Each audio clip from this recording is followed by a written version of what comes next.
Tol, may nabili na naman tayo which is from Bershka. And this time, pants na naman yung nabili natin. Which is ito yung gray version ng flare na nabili ko sa kanila last time. Actually, trinay ko lang naman talaga yung black. And nung naging okay siya sa akin, naghanap ulit ako kung meron pang gray. Kasi nabili ko yung black ko sa MOA, wala na yung gray nila, wala nang size. Kaya trinay ko muna yung black. Luckily, nakakita tayo sa SM North nila na branch, which is ito. Napakaganda, tol. On the spot ko din siya binili. Pormahan na natin to ngayon. Ito na yung itsura niya, tol, kapag pinormahan na natin. So, napakaganda. Pinartneran lang natin siya, tol, ng simple na t-shirt, tsaka nag-loafers lang din tayo. Ito yung itsura niya, tol, pag umikot tayo, no?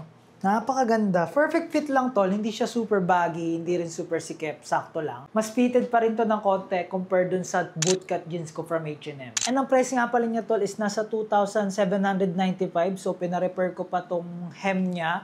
And around 150 yung nagastos ko. So, almost 3K yung nagastos ko dito. And tol, flare. So, napakaganda. Kung gusto mo ito bilhin, punta ka lang ng Bershka. Try naman natin ng ibang top. And this time, tol, nag-long sleeve naman tayo, which is from Conceit, tol. Napakaganda na fitting nito. Size small nga pala ako dito. Tol, bagay na bagay. Brown on brown siya. And crop fit siya, tol. Bagay na bagay siya dito sa flare. And for me, sakto lang din naman siya. Kahit iangat ko, hindi naman siya OA. Mag-add lang din tayo ng jacket. Tignan lang natin. Gamitin natin tong workwear jacket na to na nabili ko, which is from Zara, na pinakrop ko din. Lately, medyo nahihilig ako sa crop. Like, hindi naman super crop. Sakto lang.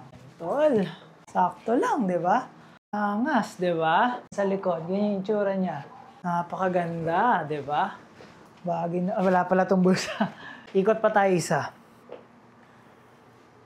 Napakaganda na ito, nabili ko, tol. I'm happy with this purchase. I think okay na ako sa flare kasi may blue na ako, may black na ako, and meron na akong gray. Okay na ako. Siguro ang next ka naman na bibilin is yung 501 original na black kasi wala pa ako nun. So, abangan mo na lang. Yun lang. Bye-bye.